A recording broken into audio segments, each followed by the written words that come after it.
Monsieur le gouverneur, avec cette autorisation dama bëggoon sànni quelques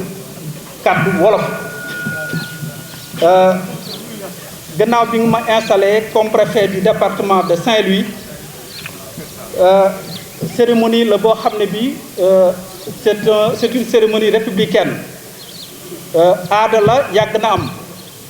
kilifa buñ ko sampee ci béréb kilifa ñëw gën ko fa daaj tey mën naa wax ne jataay bi loolu la monsieur le gouverneur kon ginnaaw bi ma la santee gërëm la dama lay ñaan nga jàllale sama ngërëm ak cant ci président monsieur le président de la république son excellence Macky Sall cant ak ngërëm ci samay xarit samay mbokk cant ak ngërëm man personnellement bu nga xam ne am naa ko di ko baaxee ma bëgg nga jàllaleel mbokk gannaaw loolu nangu naa jël mission bi nga xam ne moom la ma kilifa bi mag yi dénk muy ma jiite département de Saint-Louis jiite département de Saint-Louis nag boo koy def doo ko jiite yow rek donc kook képp da nga koy jiite ak nit ñi nga xam ne ñoom nga fi fekk ñoom ñi nga xam ne ñoom ñoo tax ñu fal la fi teg la fi parce que bu fi nit nekkutoon désert ba kenn tegu fa préfet kon nag département bi nga xam ne moo nekk Saint-Louis ñu yàlla def ñu dénk ma ko à partir d'aujourd'hui en tout cas fas naa yéene ci kattanu yàlla ci ñaanu waajur yi jéem koo doxal ni nga xam ne moom la ko kilifu mag yi bëggee te monsieur le gouverneur rappelé ko tout à l'heure doxal ko ci njub doxal ko ci fayda doxal ko en tout cas ak ubbeeku képp ku nga xam ne war nga mën a sànni sa loxo ci action yi wala ci développement Saint-Louis maa ngi lay tàllal loxo te xam naa ne loxo bi da ngeen ko jël ndaxte joxoon ngeen ko ki nga xam ne moom fi wutu muy Mariama Traoré Mariama Traoré sama promotionnaire la ñoo génnandoo ENA en 2017 waaye dafa nekk sama rakk sës ci man te rëkkuma sama rakk bu jigéen bu baax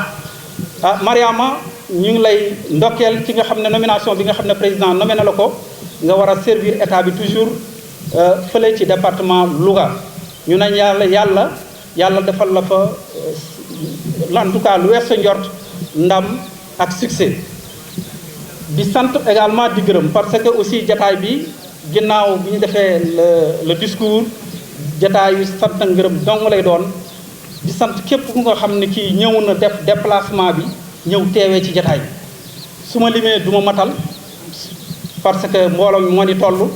mais li ma jàpp ci mbooloo mi rek ak tay bi ni mu ñëwee mooy xam nañ gëdd gi nga xam ne jox nañ ko tey cérémonie bi gëdd googu li ko symboliser mooy ni ngeen ñëwee en masse loolu nag aussi daf may ñaax mais aussi damay waññeeku ñaax ñi nga xam ne ñi ñooy liggéey ak man ñoom ñi nga xam ne ñoom laa fi fekk te continuer liggéey ak ñoom ci suufu kilifteefu gouverneur de la région de Dakar de Saint-Louis wax naa sànq ci tubaab ma nekk gouverneur région Saint-Louis ci xam-xamam ci compétence am du ma grioom nag quoi mais li nga xam ne moo am te moom lay wax mooy ci li nga xam ne moom lay doxal ñëpp xam ko ràññee ko mooy liggéey bu am solo bi nga xam ne moom la fiy def ñun ñi nga xam ne ñoo ko féete ndaw nekk administrateur civil ñun dañ koy sagoo loolu nag doole rawatina man mi nga xam ne bii yàlla def na ma am chance war a servir dans le département de Saint-Louis ci suuf kilifteefam donc mu nekk chance bu mag en tout cas monsieur le gouverneur jàppal ne Modou Ndiaye sa collègue la mais li ci ëpp solo Modou Ndiaye sa rakk la Modou Ndiaye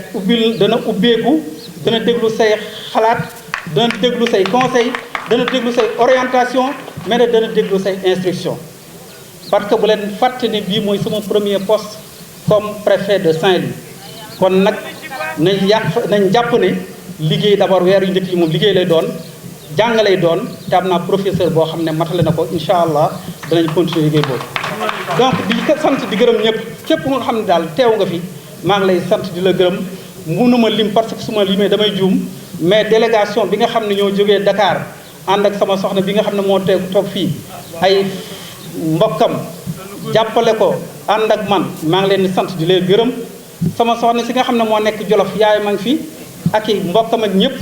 sama doom yëpp teew nañ maa ngi leen di sant ñoom ñëpp di leen gërëm di sant sama xarit yi xarit yi wax naa ko sànq am na ñoo xam ne ñii ñoo bokkoon CM Daara bi ñu ko ubbee en 1987 ñi nga xam ne ñoo fa jëkk a jàng man ci la bokk dañu former benn groupe tuddee ko la première génération du CM de Daara. Le coordonnateur national est là Sidi Tall maa ngi koy sant di ko gërëm di ko wax mu jottali sama sant ngërëm ci tous les membres di sant également di gërëm le coordonnateur national bi nga xam ne ñun bi ñuy def CFPP en 92 93 fii ci école normale bi donc ñoo ko bokkoon nekk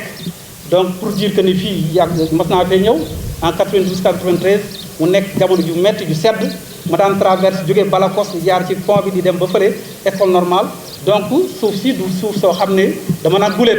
en tout cas jaaroon naa fi dama fiy jaaraat bi mu fay jaar nag fekk leen fi maa ngi ñaan yàlla mu nekk jaar boo xam ne bii kenn du ko fàtte ci lu baax kenn du ko fàtte ci développement en tout cas bañ a guddal monsieur le gouverneur fii laa